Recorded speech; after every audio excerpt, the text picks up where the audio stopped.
Hello, everybody. Welcome back to the Quest for the Bestest. It's the podcast from Backlot Banter, where we review every single Palm d'Or. And the catch is, we obey the gods of random chance. We do it in random order. Except for this episode, we decided to spurn our lovely... cherry pick. Yes, our deities, because one correspondent sitting right next to me, Tucker, went to Rome, and so we thought it apropos to watch a movie entitled Rome Open City. Of course, this film from 1945. Maybe you've heard of it, directed by Roberto Rossellini. We're going to have a lot of those this episode, I feel like. Oh, yeah. Strap in for bad accents. But it's a World War II film about resistance in the face of Nazis. So something that we've seen before, but a new take, a new location. So I'm interested to hear what you guys' thoughts on this movie are. But first, we got to do our housekeeping. As always, I got to talk about the film we reviewed, not last week after, we had our little hiatus, but previously on the show, we did Michael Haneke's 2012 film Amour, which got an 8.1 and landed at spot number 7 on the list. In between, I guess I should say. Not some more. Barton Fink is on top of Amour, and then The Ballad of Narayama. So there you have it. Now, Abram, it might be a little bit of a wasteland out there in the comments section, but were you able to scrounge anything up? I was, yes. I was able to find a comment here from Backlot Banter's review of The Strangers Chapter 1. Oh, wow. the latest Quest episode. Let's see what the Quest audience has to say. This comes from user-ZL1FZ4QM3F. Okay. A favorite commenter of ours. I mean, I believe that's one of the most respected YouTube critics. That's right. They say on our review of The Strangers Chapter 1, it wasn't bad. It wasn't predictable, and it had so many intense moments. I found it scarier than the first Strangers movie. The movie got suspenseful after the first 20 minutes. Can't recall a horror movie where I was on the edge of my seat most of the time. Oh, wow. So for anyone who hasn't seen this movie yet, don't buy into all the it is bad hype. I think that's total BS. It is bad hype. Listen, I bought into it, I bought into it with that review where I basically said all of those things except opposite. I did say it was boring, and it never had me on the edge of my seat, and so on and so forth. So, it takes all kinds of kinds, and I would never spurn a commenter for sharing their thoughts in our comment section. Even when they're the exact opposite of the thoughts that you expressed in the video. Correct. I just really need people to start commenting on Quest again, because the only actual comments on Amour, one was a nice comment from John Tor wishing Tucker a good trip, and the other was Phil just saying, a Palme d'Or winner I've actually seen. Let me remember how the movie made me feel. In asterisks, the world goes black and white as the opening chords of The Sound of Silence play. I see. That's somewhat a comment on the film, isn't it? It's implying that he gets very sad at the thought of remembering melancholic. Yeah. Wow. I also want to throw out one other piece of housekeeping. Yeah. Go right ahead. We have made the unilateral decision, shout out Al Naz, that we are calling this festival the Cannes Film Festival. That's right. Oh, yeah. Well, that's the name of the film festival, yeah. Yes. And we're issuing a apology to those who care. For now on, we'll only be saying Cannes. I'm adjusting my verbiage. Speaking of, hey, one more quick thing we should address at the top of this episode. We're recording this after the most recent Cannes Film Festival has wrapped up. We know what film we will be reviewing once we can finally get our weaselly little eyes on it. Our little mitts on it. That's right. That is Sean Baker's Anora. Yes. Shout out United States, the first American film to win since 2011.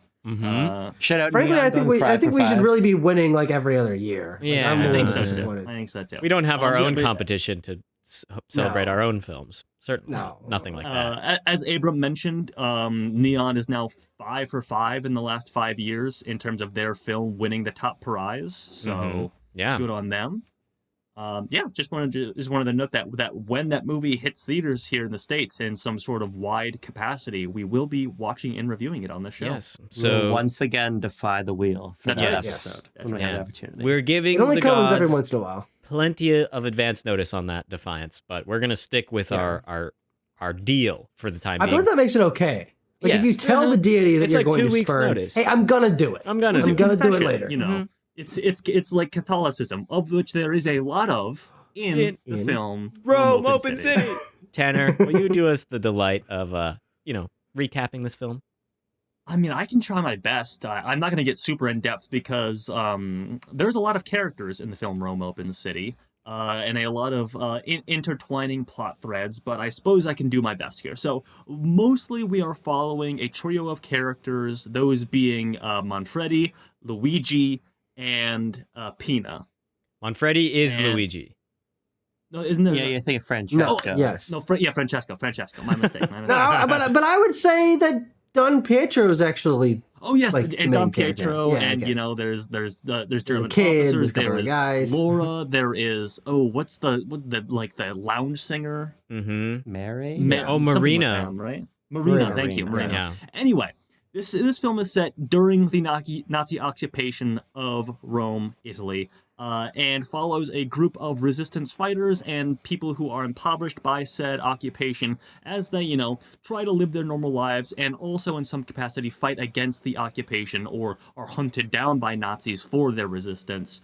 To go through the broad strokes of the plot, Manfredi is sort of a resistance leader. He is being assisted by Don Pietro, who is a priest. He's hiding out in his monastery or in the apartment buildings of Francesco and Pina. As it comes to pass, the Nazis are hot on his trail. People die, tragically in his stead, and ultimately they are captured by the Nazis, tortured, but they give up no information. They mostly all tragically die, including Manfredi, and Don Pietro is executed by firing squad. But the spirit of the resistance lives on in the Italian youth, especially the son of Francesco and Pina. Pina. Yes. Yeah.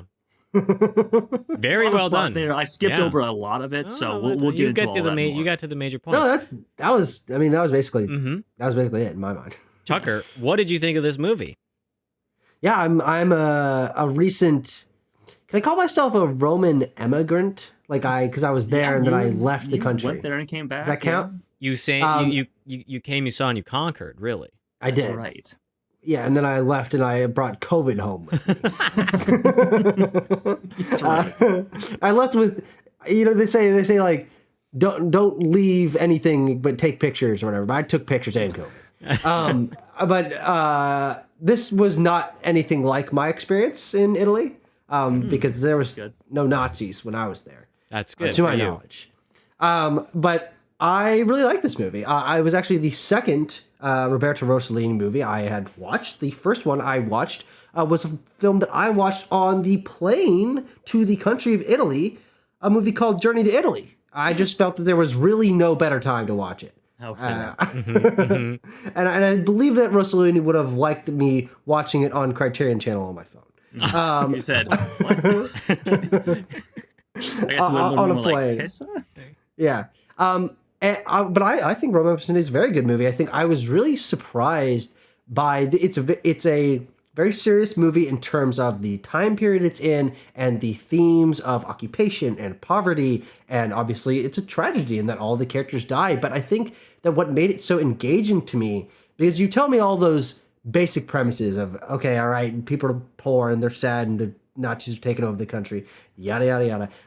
I usually expect to be at least somewhat distanced from a film like that because I feel like I can kind of predict it in my mind. But where Rome City surprised me is that the characters have a lot of personality and they have a lot of good back and forth, and we learn so much about their histories and personalities through relatively quick sequences. And this is a movie that's very focused. There's a lot of characters, but really, at the end of the day, not a lot of consequence happens, but that's because we're really mostly focused in terms of runtime on the characters talking back and forth and bantering about things that are only tangentially related to their living situation and the political occupation, but the tensions are raised by the fact that they are poor and the fact that they don't have any political power and the fact that the Nazis are always at their backs, but they're doing their best to try to stay alive, and they still carry a little bit of a sense of humor about it. And so I found the characters to be endearing. The performances were good. I loved the cinematography. It does I think through our conversation, I'll probably be able to dig a little bit more into what I feel about the themes and overall plot, because I found those to be pretty simple, all things considered. But when a movie presents me with a group of characters that I find endearing, that's really all I need to push me through it. Absolutely. Mm-hmm. What do you two think, Tanner and Abram? This is my second time watching Rome Open City. I watched it back in one of my film classes during college because it is the prototypical, or even one of the first or originators of the Italian neorealist style. And so I had forgotten quite a bit of this film already, but I understood it and remembered it in the broad strokes.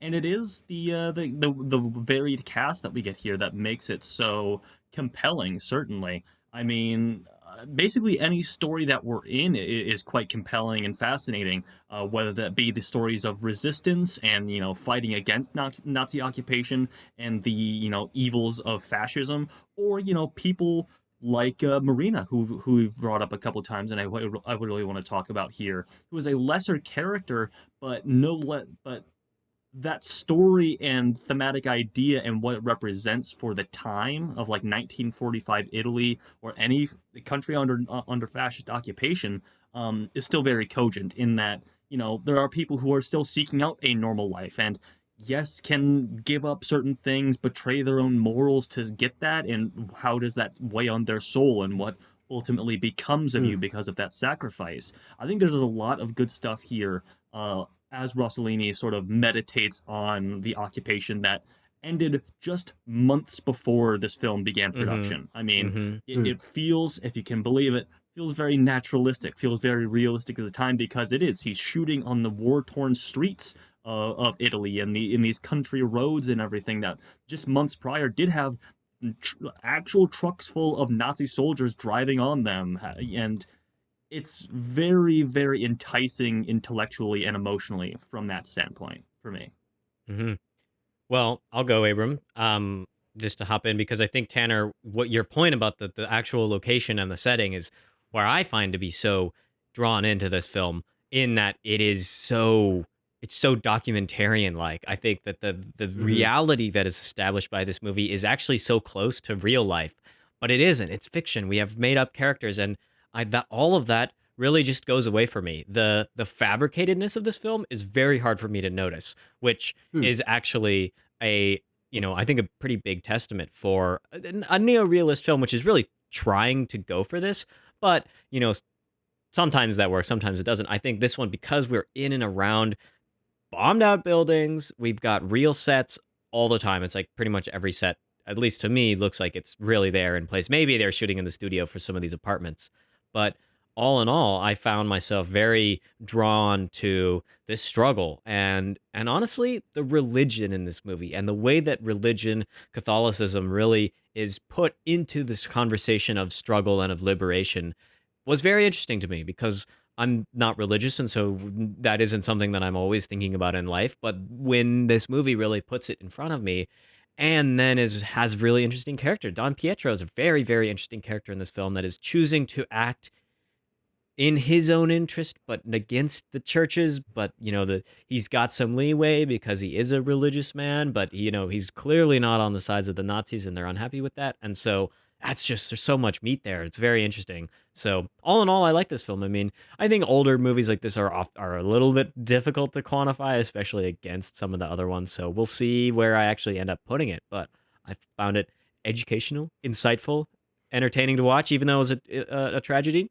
I don't know what's not to like there. Yeah, I liked it. I had a good time with Rome Open City because through this sort of intellectual lens we've all been raising, I think that the general idea of viewing this occupation through some more typical rebellious characters, like the characters we found when we reviewed Red Meadows, but also through the character Don Pietro, through the eyes of the children and the actual quite violent rebellious acts of the children, I think it offers a very unique perspective into this, I would say, familiar narrative of World War II era occupation. Yeah. So I enjoyed it through that lens, but I also I feel like it hasn't really stuck with me. We watched the movie about 2 days ago now, and I feel like sort of some of the particulars are already leaving me. I think that's because I actually do find our characters of Manfredi and Francesco to a lesser extent, because we also have this like B plot about his impending marriage. I find that fairly interesting, but I think some of the more I guess you would say typical war narrative here is a little bit less compelling to me. I agree. But on the whole, I did like the movie. Sure, absolutely. I agree about the war and the rebellion plot, which is kind of the A plot. It is certainly the thing that stitches together all of the characters and their motivations and the scene progression. But I agree with you, as I was saying, Abram, that is probably the part of the film that I find the least engaging in terms of it does feel like things that we have seen before in other films. And of course, this would be one of the progenitors of ideas like that. But experientially going back to it, it can feel like, yeah, all right, he's a freedom fighter and he's got some secrets and he's being chased down by the cops. And that's not particularly exciting or doesn't feel particularly unique. But even though the A plot is rebellion, is, all right, we're hiding the guy and we're running away from the Nazi police or officers, I found that was not where my mind share on this movie was placed, because it was mostly through the lens of Pina and Don Pietro that I found the film to be not only the most engaging and the most unique, because I think that both of them feel like they intersect with that plot in meaningfully interesting and unique ways, to where it gave me a really strong in, to the point where Francesco, who is Pina's husband, Fiance, husband to be. Or, well, yeah, he should be her husband, but unfortunately that was not because able they're to having a happen. baby, and Tucker does not support having children out of wedlock. Yeah. Jesus Christ. But Francesco, I continually forgot that he was in the movie. I'm like, oh, it's just like, he's Pina's soon to be husband. Yeah, I would forget who he was when he was in a scene. But I think that's because for me, Don Pietro and Pina are such interesting characters, and I think they both have such varied and charming performances. And again, the way that their personalities and the roles that they play in this society intersect with the rebellion plot and the wartime elements, I thought made all of it work together really well. And by extension, Manfredi, who is kind of the main character of this film, because basically everything is concerned about him. So that's kind of what's He's like the interesting. focus is that, of the film, yeah, or like the locus of drama. He's also like the moral arrow of the film. I would say the moral center. He is like a resistance leader, and because we have a bunch of other characters who span the moral spectrum. They are exactly, he often has conversations with them, so where he gets to sort of try and convince them of his way of thinking and convince them to be anti-fascist or what have you, or help the resistance in some way because that is the right thing to do. But yeah, I mean, the more interesting characters because of their arcs and how they tie into that resistance plotline, and also the more interesting performances because I just think they get to have more of they have a more dynamic presence, are Don Pietro and Pina, as we've mentioned. It's I'd like to funny to note talking about them, that those two out of the characters on the IMDb page are the first two. Of course. They're also the most storied actors in a film that has a mix of actual Italian actors and then pedestrians who were sort of co-opted to join the film. But let's start talking about Pina, shall we, gentlemen? Yeah, I think that's a good spot to start. For me, I see Pina as our lens into a person trying to have a normal life, continuing to live despite war, despite the occupation. And I think that, well, there's lots of good drama that comes out of that, but this marriage story is very, I think, fitting, and it works. And the drama that we're out, Noah Baumbach. the drama that we're able to yank out of that is quite good, especially surrounding that final moment with when the cops come around the building and you've got Pina and Francesco and Marcello, and they end up being killed or Pina is shot down for Yeah.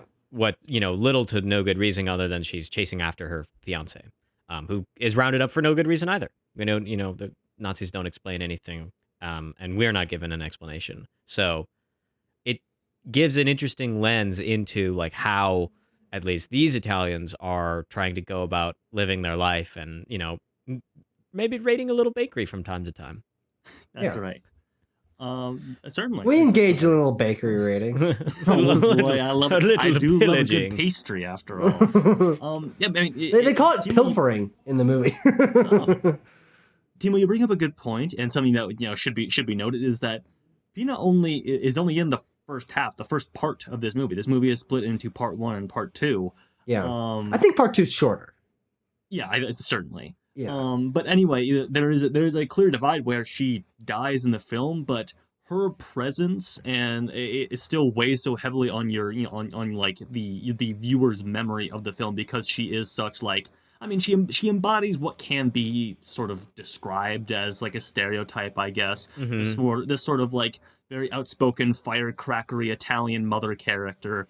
But I think it also provides her with a lot of nuance here. I mean, one of my favorite conversations that happens in the film is between her and Don Pietro, where she's like, does God not look down on pity on us? Why is he acting this way? And how can our children go on? And she's obviously thinking about her children a whole lot. She has a young son and has another child on the way, and she's like, how can our children carry on with normal lives after this, having experienced such hatred and anxiety and fear? Like, there are these things that weigh on her mind so heavily while she tries to just marry her husband, because that's the right thing to do. She's a devout Catholic, and we have to have a priest do it. And her husband Francesco was like, well, I guess I'd rather a resistance priest as opposed to a fascist priest. So I guess this will be fine. Yeah. I think that she is so interesting because she is the character that, as you were saying, feels the most like she's trying to, let's say, make the best of the situation. She is, unlike the other characters that we see, we get to see her go about her daily life and do average things, try to get food for her children. I'm sorry I didn't get your coffee earlier. Let me go make you some coffee.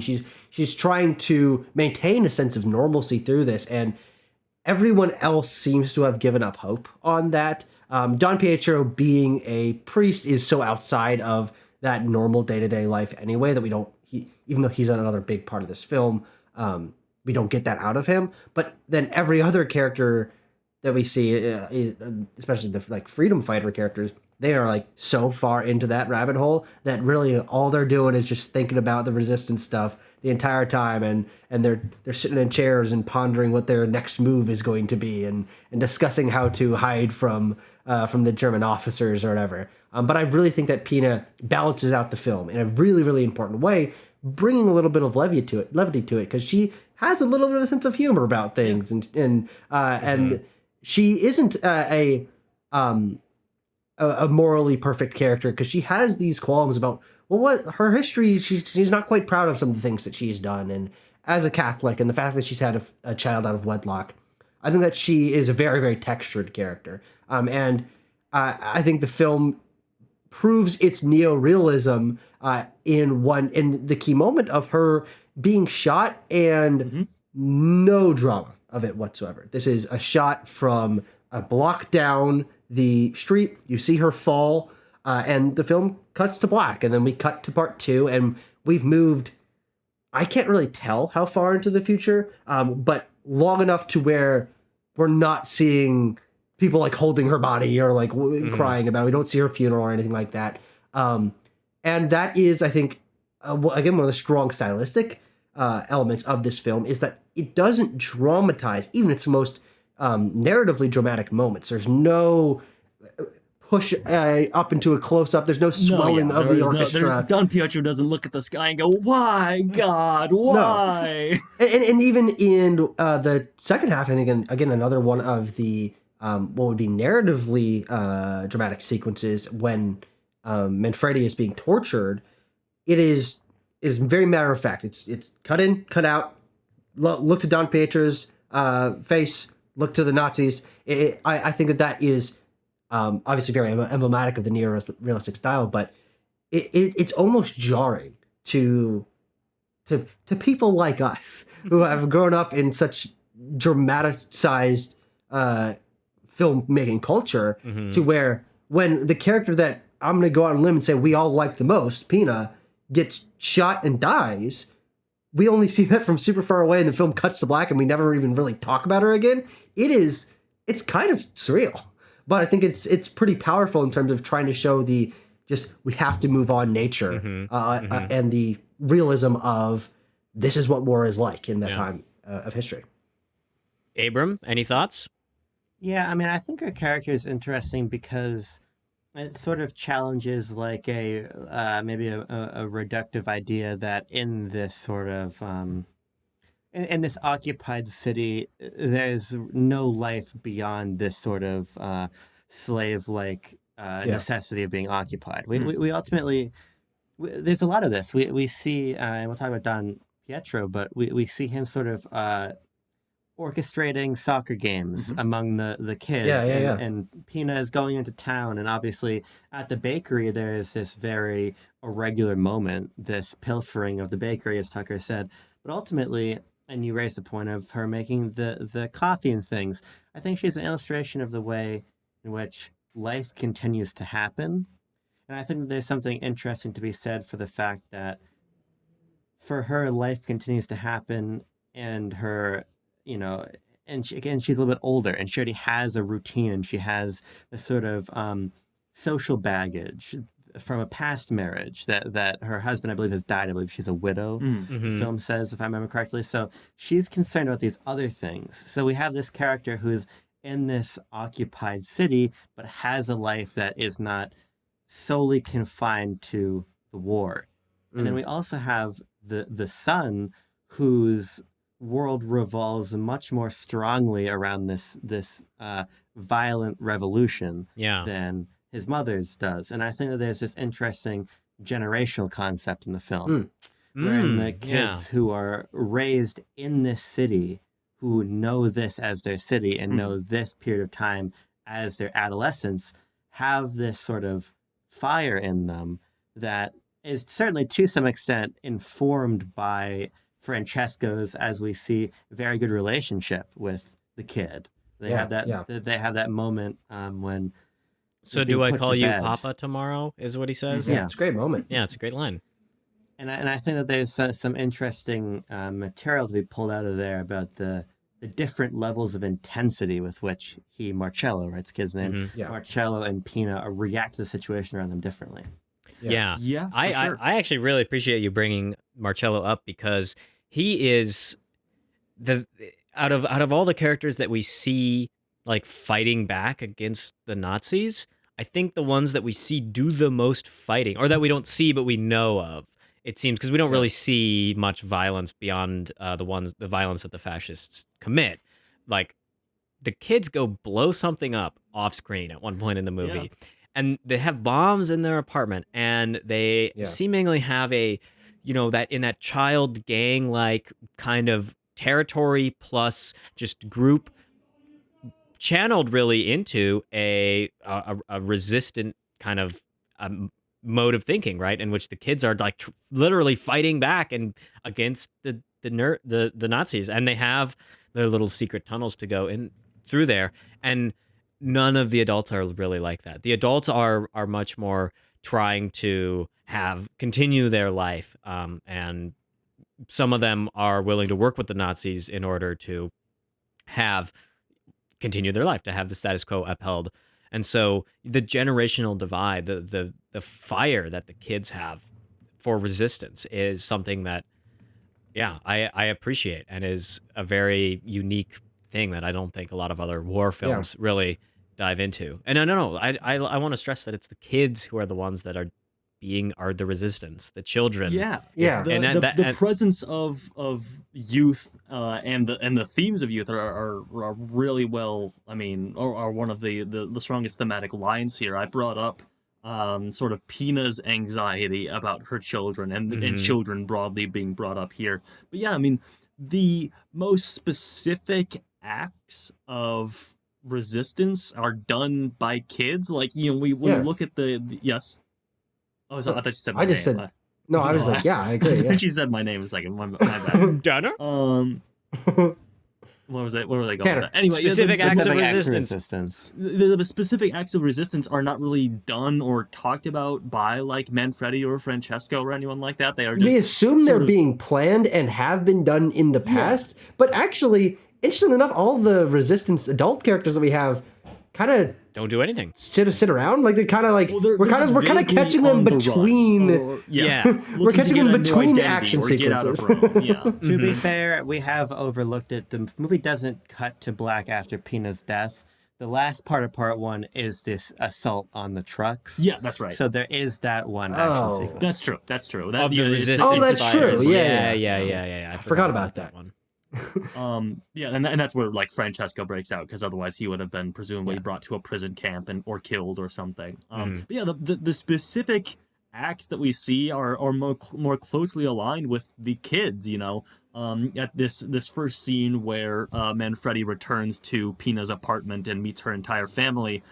Marcello comes up the stairs and he's like, "Yeah, we just blew up a building or whatever. We just planted a bomb for our guy that runs our gang, Romoletto, who Romoletto. you never see. He's just mentioned a couple of times. Who is this shadowy You hear figure his who is voice. running? Yeah, Well, that's a good point. we do see him. Do we 'cause see him? Remember, because there's a really exciting scene, and I mean exciting in the sense of just tension Yeah. building, when Don Pietro goes back into the apartment building with Marcello Yes. to get- find Romoletto, and he's up on the top floor of the building, and he has an yes. assault rifle, and he Yes, has bombs. you're imagining it. I was imagining at least that it was like this older, you know, maybe like an adult, Like- of or some like a kind, but no, teenager. it's like he's like 14 maybe. Yeah, I kind of saw him in my mind before as like the Resident Evil 4 like shopkeeper. Just like Exactly. Yeah. No, he's just like a slightly older kid who's like firing down at, at the Nazis with a machine gun. And the kids kind of have this like gamified, They like definitely childlike do. approach yeah. to I it. mean, they're children. They don't fully grasp the idea of, you know, fascists controlling their city. They just know that they're like the bad guys, and what they're doing is wrong, and they should be fought against, because that's what the adults in their life are doing too. Mm-hmm. Yeah, but I think one of my favorite sequences in the film best exemplifies this tension between the children trying to live their lives as children and the fact that they're still actually doing like violent acts in war, basically. Is when they return and they are like sneaking up the steps to try to get back home, and one by one we see the other kids that live in the apartment complex and then getting up to Marcello on the top floor get taken.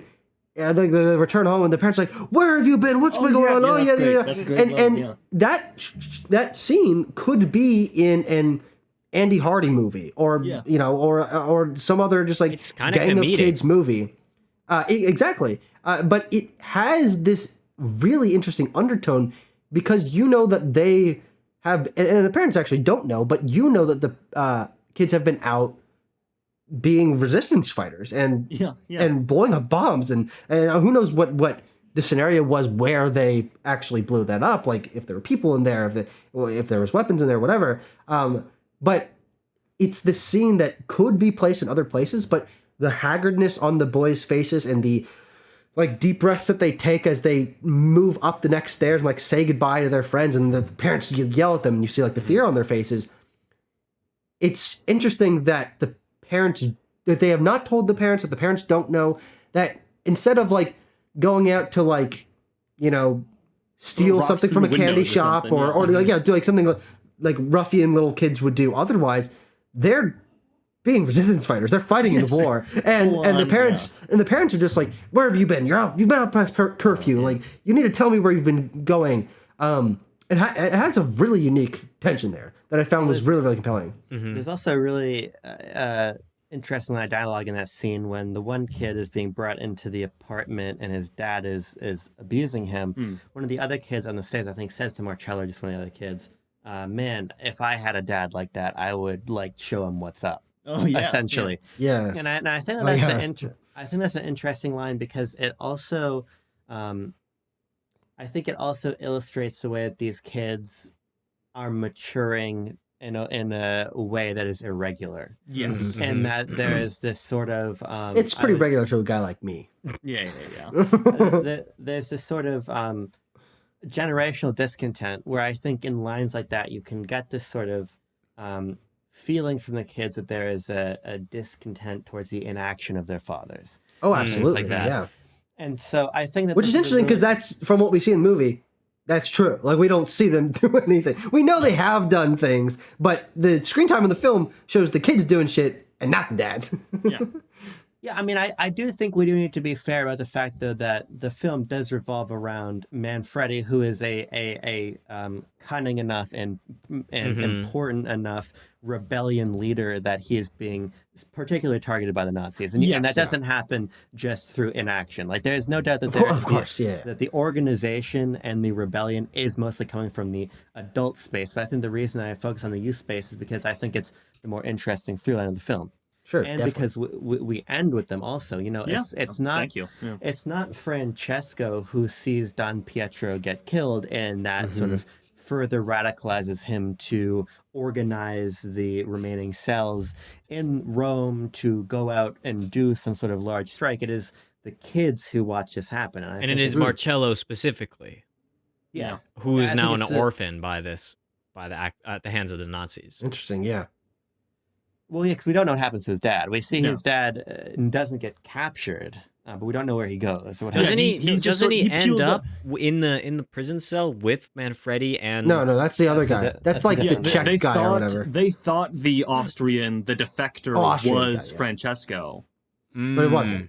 Yeah. That was the guy that they introduced in the scene before, so he could be the third guy. They're like, hey, this is the Austrian he's guy. introduced at the beginning, isn't he? Well, this is the beginning. This is, I think, one of my issues with the film, because I was confused by that also. Sure, but what Tanner raised to me is that he is the guy that goes to Don Pietro and has a secret message in the bullet. The little bullet. Talking about He's like, hey, but we never learned anything about him. And so when we see him again, I'm like, because it's a totally different context. He's dressed totally differently. It could be that same guy. You could be right, but well, it is. It's the guy who goes to him with the secret message in the bullet. He's like, "Hey, I'm a defector, not with the Nazis. I want you to hide me." And that's like, that happens like 20 minutes into the movie or something. And I think this is why, to me, I'm really compelled by certain thematic elements of this movie, but I'm kind of lost by it on the whole, because this notion of this hyper radicalized youth, and not radicalized in the way that we're now talking about a radicalized youth, but this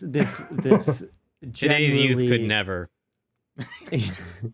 Today's youth would just make TikTok videos. That's right. That's a form of resistance unto itself, is it? You know what we could call the generation of these kids that are blowing stuff up? What's that? Boomers. Baby boomers. Well, they are. I mean, they're born in the 1940s. They are boomers, actually. But generally, I think the fact that the most rich and unique material from this film is this notion of this generation that is raised in this context that is irregular, but to them is the status quo. And they're just normal to guys like them. Yeah. And their responses to it and what they're forced to witness, I think, is extremely compelling. Particularly because, when you're thinking about, you don't anticipate that the building is being blown up by children. And so I think there's a lot of rich material there, but I actually think it's what we catch in asides and smaller scenes in and amongst what I find to be a lot less interesting of a dramatic situation for our adult characters, with the exception of, if we can pivot to her and then back to Don Pietro, the character of Marina. Yes. Marina, very interesting character. Yeah. A romance arc of the film is done through Marina and Manfredi, but Manfredi at the beginning is like, he sends an emissary or a messenger to be like, tell her I'm done with her. I don't want to speak with her anymore. And again, which he's kind of doing from like a operational security kind of like, he's very in his like resistance mind. He says he's like I'm kind of done with her. He's in his resistance era. Yeah. He's like, I'm just kind of done with her. But the way that I intuit that is that he's just trying to have one less person to worry about him or to give away his whereabouts and whatnot. Which I think is ultimately an interesting way that this film chooses to go, because it is that choice that really is the downfall of him at the end. It is the choice to kind of push Marina away that I think pushes her into the arms of the extraordinarily sharp-featured German lady who Yeah. I don't remember what her name is, but she's got The really evil phrenology German lady. Yeah. really angular face on that woman. That's like Marina. Also drug dealer. Yes, because Yeah. well, Marina, Drug I guess, dealer is kind of because- the yeah. dual. Marina is addicted to drugs, needs the drugs, and sells Manfredi out to the Germans for drugs, but also I think to get back. She's addicted to luxuries. You know, She's addicted to luxury. The film is yeah. getting up on a class poll and telling Yes. the audience of what you should and shouldn't, desire in life. And this character clearly has their intentions wrong. Well, because we see our main character get, capped because of it. He gets hauled off to prison because of the information that she divulges. So. Mm-hmm. And she's given a fur coat in Yeah. exchange. I love And drugs. We don't see them, but they're she's definitely a drug addict. She's, we see the she little is bottle. being paid off, in terms of in money and goods. The evil German woman, yes, gives her a fur coat and then takes it away from her as well. She's like, "We're gonna use this again." Like, like really driving home this thing of like, it's kind of just like She's not a good person. a phishing scam. They're like. True. There's been people like this Yeah. before you, and there will be people after you who will betray their morals and their friends for material goods. That ultimately don't matter and are going to be taken away when the Germans please. And that's a really interesting part of this that is backgrounded for the majority of the runtime. Exactly, But I think that the idea that it posits of an element of espionage and warfare from the Nazi side that I don't think I've ever really seen explored in a film makes that plot line really compelling. The element being like making people turn on their friends and stuff. Yeah, for just relatively innocuous reasons, not because they're being put at gunpoint, not because their family is being threatened or tortured or something. Mm-hmm. She's just doing this because she's a drug addict and presumably was also offered the fur coat before and things like that. Like, and she's not involved in the war in any other way. The only reason that this happens is because they find out that she is the girlfriend of Manfredi, and otherwise she's just a singer who's stressed about her relationship and is addicted to drugs. And she is another interesting character in the way that we were talking about Pina earlier, in that otherwise she's divorced from the wartime reality of this film, in her job, in her day-to-day life, in the struggles and worries that she has. It's much more about, does the guy I like me back? Why isn't he telling me anything? Than it is about the Nazis are there. She's much more concerned about, to a certain extent, but I think it's also important to point out that like her involvement with the war or anxieties about it are purely they're quite selfish ultimately. Mm-hmm. The conversation that she ends up having with Manfredi is like, hey man, I used to be pretty well off and then the Nazis came into town. I mean, I've been having to do this burlesque show. I've had to turn to prostitution in order to keep a hold of this apartment that I live in, and the usual amenities I would have. I wrote a quote from her down. It's I know now that life is hard and brutal. I know what poverty is, and it scares me. Like she had not experienced it before, and that is also a large contributing reason as to why she sells out the resistance members. Is that she sees that as a path to the life that she had previously. This life of luxury. And it's ripped away from her quite quickly when they have no use for her anymore. Yeah. It's also, I think, just a clever bit of scripting how her character is treated, because there's a moment when Manfredi and Francesco have come to spend the night with her, and the German woman calls her on the phone and asks, is he here? Or who's over? I forget exactly what the framing is. And she says just her friend Laura, or what I think her name is Laura. Yeah, Laura. Yeah, I think so. And we're left as audience members in that scene, still thinking that she is sympathetic to Manfredi and a friend to the resistance. It isn't actually until what I think is a really effectively edited and constructed sequence where we walk out of the room adjacent to where Manfredi is being tortured and into this highly opulent room with all these Nazi officers. That and they're like they're really close to each other. We see the whole yeah. path from one to the other. Yeah. Mm-hmm. It's a really interesting scene, not only just in how we go from these, I think, really haunting howls of pain from Manfredi into this beautiful piano music being played. Yeah, yeah. It almost feels like a moment of like comedy piano playing that just like interrupts the torture sequence. It's irony is what it is. I mean, it's totally absolutely. like an ironic moment. And it's interesting because I think it also, because what this film does also, I think, quite smartly in this final act is kind of show how effete a lot of the Nazi leadership was. Just in that, not only did they totally fail to get the information they need out of Don Pietro and Manfredi, one of their own ranking officers is drunk and openly derisive of what they're doing. Yeah. I think, and that's also coupled with the guy that like defected from the Nazis and they captured, but ended up killing himself instead of like returning to them or repenting or anything like that. Well, I mean, I want to get on to talk about Don Pietro, but this German guy is very important because what he says, the lines that he says is like, we are supposedly this master race, but what are we good at? We are good at killing. We are the master race of killing. Mord. And then he at the end, when the firing squad of Don Pietro, he reprises this opinion and he says it out loud again. It's like, killing. What are we good for? That's what we're good at. We're good at killing. That's what we do.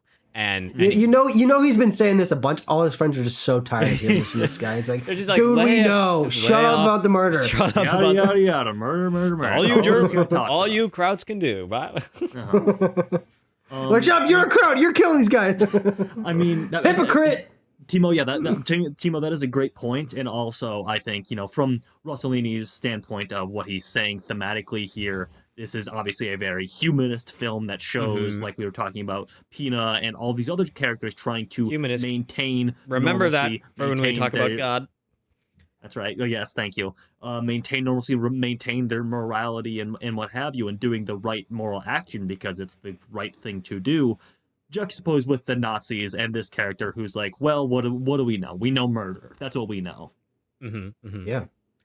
Okay, Don Pietro time? Let's talk about our man, because he's kind of the focus of the second part of the film. Our way into this story is with Pina for the first part, and then it's with Don Pietro for the second part. We have an audience member here. Tucker's cats are now watching us. Yeah, there's a cat. Overseeing the conversation. That conversation that we mentioned earlier about where Pina asks Don Pietro, like, how can God let this happen? I think is a classic question posed towards religion, about war, about these generation after generation has asked. If God is so great and all powerful, why does he allow suffering to happen on such a massive scale? Because we deserve it, right, Don Pietro? Don Pietro's response is because we deserve it, and like that is a place where he kind of, I guess, begins the film. I'm wondering now, how does he end the film? What is his opinion about that towards the end? Because that is a very harsh opinion, and it's I guess it's a theological opinion. It's one that keeps all the puzzle pieces together. It's a strict Catholic, read the Bible. It's very Catholic, yes. Yeah, very Catholic doomer. Yeah, you have to do your penance, you have to, confess your sins. You have to do all this kind of thing, and because original sin, humanity is inherently sinful, and we have to, actively work towards fighting against that. Just things that are great for, young minds to hear and to be told every day, every week on Sunday. You're evil by nature. That's just really good. I feel like it's an interesting moment to hear him say something like that. That is very much, as you said, rooted in the theology of the situation rather than the humanist reality of the time that they live in, because to that point, everything that we'd seen of Don Pietro, and I think that actually that sort of acts as a turning point where he becomes more theologically motivated in in terms of the screen time and the things that he's saying.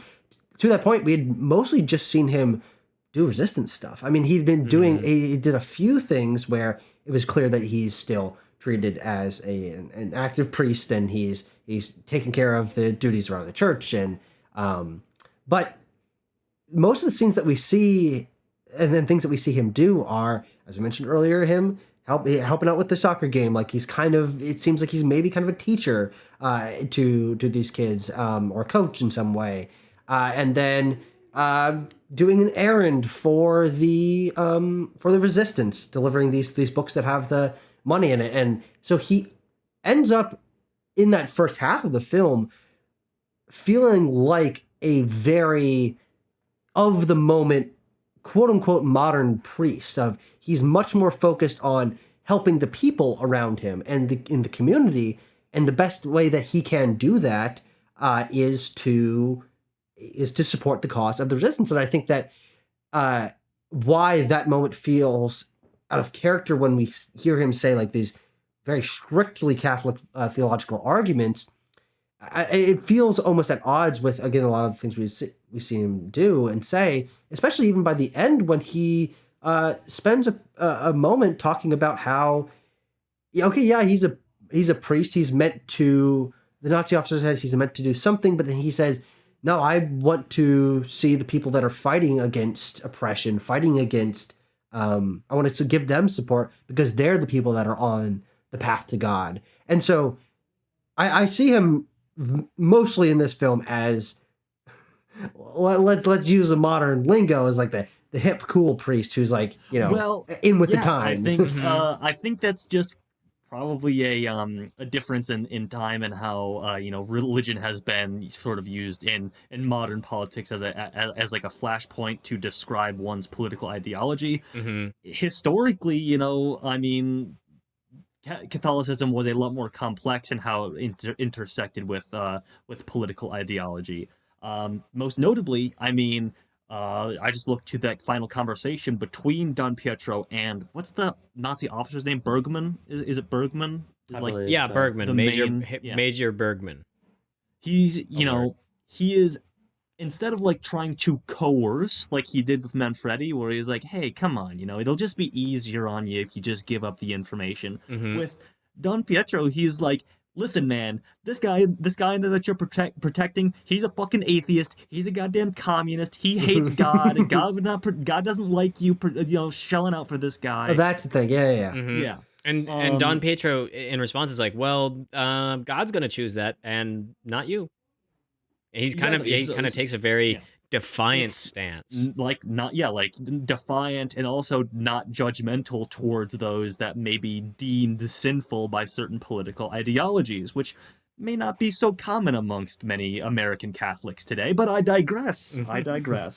Well, one final point that I have on that conversation between Don Pietro and Pina about like why is God like letting this happen is that, to me, the resolution of that conversation is Don Pietro being like, well, it's up to us to do something about it now. That it's like, it's sort of punishment, but it's not God's job to resolve this issue for us. We are tasked with fixing it. And so that's kind of where I think the humanism comes into play, and he is putting the responsibility on himself, really. And I think that leads us into him keeping quiet and him dying for the cause towards the end of the film. That's how like we're set up for his character to go there.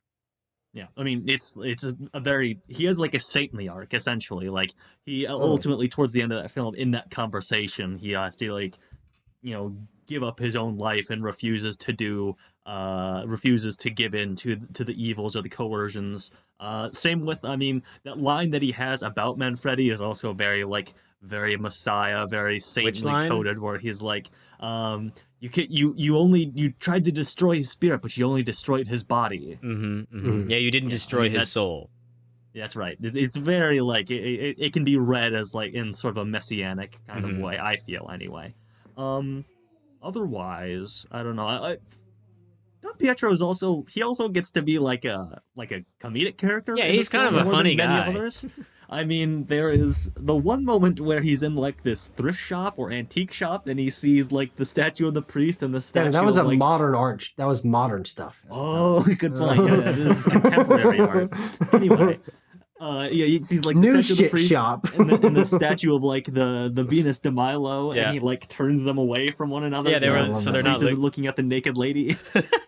And he also is like embarrassed to look at it. Because he's he like, initially he turns the statue away because he sees exposed statue boobs, Yes. and then he looks back and he's like, oh wait, also exposed statue butt. What am I gonna do? Yeah. That, my eyes keep drifting over there. Oh, also I don't want the saint statue to look at it. Yeah. I really love that moment. And then like the whole thing with like the old man, and he's like hiding the bomb under his bed, and he's like, don't put it under his bed, put it under the sheets, and then he knocks Yeah. him out with a frying pan. It's like Three Stooges or like Marx Brothers stuff, where Yeah. you're knocking someone out with a frying pan and hiding a bomb under their bed. And then he's got to It's- like wake him up later, and then, like there's like a moment where I'm Yeah. like, where I was watching that, and I was like, is that guy really actually gonna wake up, or did they just kill him? I thought, yeah, I was like, I oh, mean, you know, this isn't a movie that operates by like Looney Tunes logic, where he's like, he hit a guy on the head with a frying pan. As I'm if not he sure if might he's kill waking him. up. yeah, an old guy who says he was well, but he was also apparently sick enough to where the Nazis didn't take him out. I was a little bit confused on why he was still in there because they were very But clear he's about always we're laying getting down everyone, there. even this. Yeah, but there was a big deal about, oh man, these Nazis are even taking the sick people out and down the stairs, and we see them like dragging some people. Yeah. This guy seems to have some pretty good energy. So He's what's up very with that? angry, at least. Very angry. Yeah. But yeah, did anyone else have any feelings or thoughts on the character of Don Pietro? Yeah. I like him a lot. Yeah. And I think that this movie actually, in some ways, and I think, again, tying this back to why I found myself so surprisingly connected to this film, is I found that the interconnected web of characters and their charming personalities and the ways that their personalities intersected with the situation that they were in but did not entirely subsume them made the characters feel a lot more memorable to me. I can find in very realist films that have themes of war, find the characters to run together a little bit, and that we certainly did feel a little bit of that, especially with the There's a lot of side characters non-PA that we didn't even mention. I mean, there's like the police Yeah. sergeant who's pretty much sympathetic. Yes. He's like your classic fumbling Italian fascist who's just bad at the job, but also he doesn't believe in the cause at all. So he just is like, let He's like, kids this is what my job is now. I guess I'm the bad guy now. Oh, fine. Am I getting a Fine. paycheck? Oh, fuck. Oh, I guess I'm the bad guy. I'm a Yeah. Nazi. But yeah, again, so the movie's not entirely divorced from having characters that feel like they're just kind of one note in the background.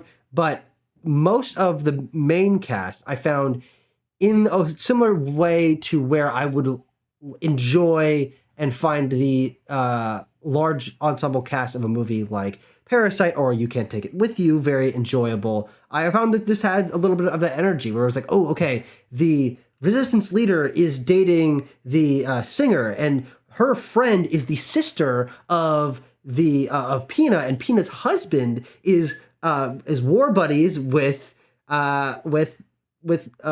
Manfredi, and Yep. and Manfredi knows Don Pietro, and Don Pietro knows Pina, and so like there's this web that you can draw between, and so even when the characters aren't introduced yet, they feel like, and I think that the script does a really good job at introducing characters, and then when you finally see them, like, oh, that's how this guy knows that guy, that this is why that they're to have this motivation, and so I feel like it introduces you to these characters in such a simple way where they're just talking about each other naturally, and then it easily ingratiated me into this person knows this person, and I was able to like attach that web so quickly that I was like, it feels complete and very tightly woven together. Yeah, Mhm. for sure. Abram, any final thoughts? I kind of sense we're pretty much ready to punch down a score. I think we're wrapping up. Yeah. Yeah, I think I'm basically ready. I mean, the only other thing I'd say about Don Pietro is I just think that his situation, like his cultural situation in the narrative, allows for, I think, the moments of best tension in the film. Mm-hmm. I really like when he is taking the package with the books of money. Oh, the funny to parts where the he's like, soldier. give me that. Give me that. Yeah, but also then the more serious moments of tension when the German officer, who we then realize is trying to defect, appears, um, and he's concerned about he about being killed, and he's concerned about stashing the books, the money with Pina, and It's very him- Hitchcockian in that moment of like, Yeah. we kind of have a MacGuffin. One person like knows that it's a bomb or whatever, but the other person doesn't. And then, oh no, I'll take that for you. I don't want you carrying the package. And he's like, those were great moments of tension. I love that. Absolutely. Yeah, there's a lot of, I think, use of role in society in a compelling way in this film. This notion that Don Pietro can be out past curfew because he's a priest. This, I think, sort of tacit idea that the kids are not suspected to be the bombers because they are kids, or they're allowed to be up against this fence because they're just kids. I think that this movie does challenge these social labels. Yeah. And shows that like anyone can like fight for the moral good, the resistance, if that's in their heart. It doesn't really matter what social role you fill. Yeah, and I think, I mean, ultimately, just as you were mentioning at the top tenor, this notion that the film was so contemporaneous to the actual occupation, this film obviously works very effectively as a bit of like nationalist propaganda. Absolutely, it does. And so there's even a remark from Bergman, who's like, say that it was Manfredi's alias that died of a heart attack, not Manfredi, because the last thing these people need is another martyr. And I think that that is obviously true in the context of the narrative, but as an audience, I think the film is acutely aware of effectively martyring the character of Don Pietro. Of all of them. Yeah, of all of them, but particularly Don Pietro, I would say, not only to motivate the kids of the film, but I think really galvanize the Italian audience watching it too. Yeah. Yeah, I mean, on that propagandistic This note, movie made me want to go against the Nazis, personally. That's right. Yeah. Mm-hmm. No, on that propagandistic note, and what we've been talking about with Don Pietro as a religious figure, and then the themes of like youth resistance as well.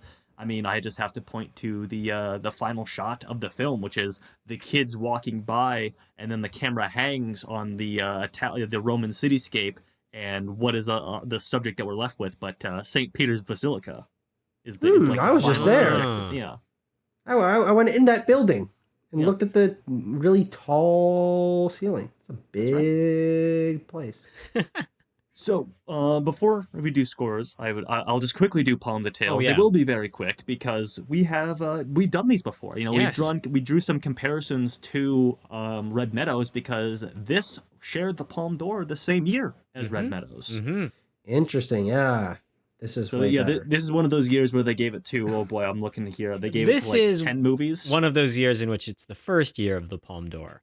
Yes, well, we'll get to like the first year of the Palme d'Or, the first Palme d'Or, technically asterisk, but we'll get to it when we get to it. Anyway, Thinking of yes, go ahead.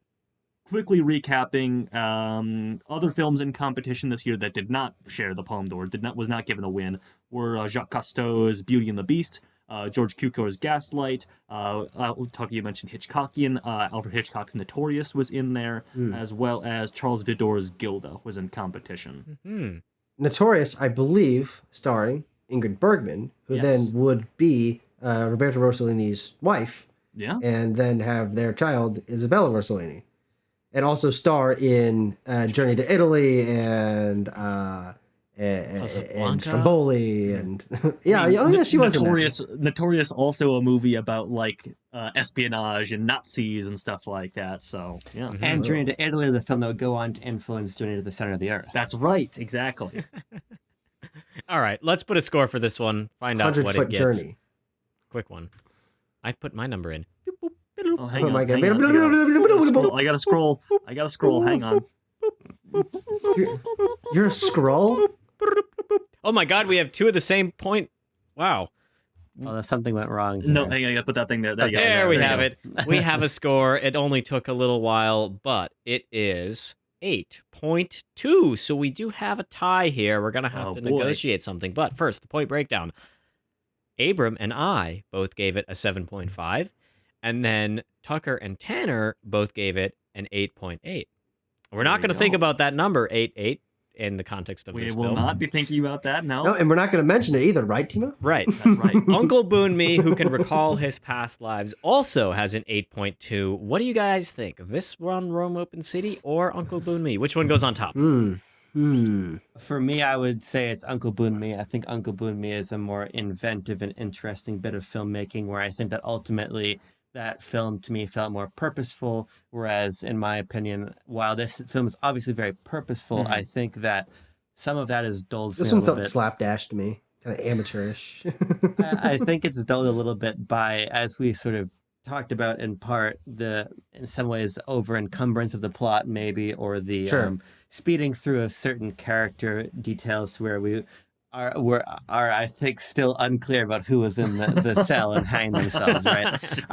I think that the film has these really exciting ideas that we bored into about youth resistance and about the character of Don Pietro, but ultimately Don Pietro's in a lot of the movies, sure, but the kids are not really. I think a Yeah, lot of the yeah. film is occupied by a less interesting stock of characters. I think Uncle Boon Me is just a much more creative and interesting movie. I'm going to go with Uncle Boon Me as well. I mean, obviously, the impact and the importance of Rome Open City cannot be understated as a foundational piece of work for the neorealistic film movement. But I don't know, there's something to the magical realism of Uncle Boon Me that really enraptures the imagination and how it paces itself and how it presents different segmented bits of its story and how they all tie together thematically. And there's just also just images from Uncle Boon Me that are ingrained in my memory as these really beautiful, meaningful pieces of filmic language. Yeah. Well, I also go Uncle Boon Me. I Okay. think that I think that's just more unique. I mean, I've never watched a movie like that before, and it was a very challenging movie for me to watch. But especially through our conversation, I've really grew to appreciate that film. And even though I think I like Rome Open City more, and it certainly engaged me more on a current watch. One thing that we really appreciate the Palme d'Or for is that a wide variety of films can win this, and because a lot of them are very artistically challenging and trying different things, we get a lot of different kinds of movies winning Palme d'Or. But Rome Open City does fall into a very specific wartime propaganda camp that we've gotten films from, and we're going to get films again. So this I think is one of the best wartime propaganda World War II films. But I think that Uncle Boon Me is just, I mean, I've only other movie I've seen that's even somewhat close to Uncle Boon Me I've seen is Memoria, and I hate that movie. And so so Uncle Boon Me just sticks out all the much more. yeah, I mean, my opinion doesn't really matter on this because it's a 3 out of 4. I do have Rome Open City with a 0.3 points higher than Uncle Boon There Me. you are. But you know, my thoughts on Italian neorealism are that it's a little hard for us as 2024 viewers to really, I think, grasp the formal changes that are shown in this film. Definitely true. That like Yes. the way that this movie is shot and looks is so We didn't even just talk about normal to us. And it's Yeah. like, oh yeah, handheld. Oh, we're gonna go shoot on some real locations. Oh, like these are gonna be somewhat real actors, like some real actors and some not real actors. And like Yeah. these ideas and just like literally how the film looks are much more common now. And so they're, as critics, and I notice this in myself, it can be a little distancing when I'm watching a movie like Rome Open City, and I'm just kind of like, oh yeah, okay, yeah, oh, it looks like a movie. But no, it's actually a lot more than that. Yeah. But I think that kind of is the reason why my points have settled out how they did. So I Sure. mean, Yeah. this film's pretty high on the list and in good company too. So start. That's right. And in 70 years, when every movie looks like Uncle Boon Me, Yeah. it's gonna be. God willing. I'll God just say willing. I'll be 90 and I'm 94 or whatever. And I'll just say that. I'll say that again. You will be around. Not if I have seen Tucker's like, I'm not letting you get past Anyway. 75. Timo, where does it go on the list? It's going at spot number 6 on the list. Dummy. God. Oh, sorry. Spot Sorry, number yes. 6. Below Uncle Boon Me, who can recall his past lives, and Oh above boy, he can. Barton Fink. There you go. There you have it. Good company. That's great. That's a great little agreement of movies. Right. A lot of our films recently centering around Barton Fink. We'll see. We'll have to see if that trend continues. Yeah. Well, Now now let's see what we're doing next. I can't imagine what we would do next. Wow. Oh, Wheel. it's time to spin the wheel. It's time to We're spin the going wheel. back. We're going back, baby. All right. I think I can spitball, I guess. Wheel, what's your deal? Give us a movie that makes us squeal. Is it on digital or is it on real? Wheel, what's your deal? You can see it just barely in the corner there, but the number is 13. 13. Ooh, look at this. This is very special indeed. Wow, What let's film? let Abram read it out. I usually do it, but let's give Abram a chance. Yeah. Well, Abram, go for it. Finally, we're watching some real fucking movies on this program here. We are going back to the year 1941, and we're going to the House of Mouse. That's right. And into the Land of the Elephants with Ben Sharpstein's classic film Dumbo. Mm-hmm. Holy shit! I Dumbo. forgot that one. Yes. It was one of these that. Wait, I thought Tim Burton. Tim Burton's Dumbo did not win. Damn it! You guys fucking ruined the joke. You guys, okay, actually, no. I can still do the joke next week. Where I was like, I don't know. Danny DeVito really just didn't. He stuck out like a sore thumb for me in this movie. Oh, no, I watched the wrong one. Dumbo is one of the classic Disney movies I have not seen. That's right. Oh, really? It Yeah. won in. Oh, okay, okay. so I'm just looking real quick here because this is pretty confusing to me. It came out in 41, but it actually won for 1947. That's right. It won at the 1947 Cannes Film Festival. I will do a little research into how or why this happened. I'm sure it has something to do with the American release. And Yeah. Europe was a little busy in 1941. A little busy. So that's Yeah. going to be Yeah, very interesting. they were watching something else, probably. Did Like you guys Bambi? watch this film as kids? I've not seen No. Dumbo. I haven't seen it. Never. I'm sure I've seen Dumbo at some point when I was very young, probably at my babysitter's house. We watched a lot of those classic Disney ones I on didn't really VHS like any- or whatever. On VHS. I didn't really totally. like any creatures that could wiggle their ears. Yeah, I was when I was old. I was pretty afraid of movies when I was of the Dumbo watching age. So I missed Wow. out on. Are you this. serious? Yeah, I was pretty afraid of them. They You were like, scared of just what motion images? no, like the drama and the tension. It was too much for me. Well, this I is thought it was famously gonna a sort of a disturbing film from a number of aspects, and we'll talk about them and how this film has aged. You know, I'm sure we're all gearing up to see hey, this film was made in 1941 and depicts some things that are not so cool nowadays thing when we booted up on Disney Plus. My mom actually didn't let me watch Dumbo when I was a kid. She said it was too sad. I mean, it is a very Is that sad true? film. The That's Palme true. d'Or, the Cannes panel of jury just knows how to pick them, don't they? Yes. Not one happy film in the This bunch. is one of the years. This is one of Is the this years where they a, had like. Yeah, go ahead. Is this the only animated film that's won? I believe so. I think that's right because this was This is a year where they had different categories amongst the Palme d'Or. Like the top prize was a bunch of different sure. Is categories. Turning Red win? No, Turning Red Did did Norm not of the win. North win? Norm of the North might have. I'd have to double check that.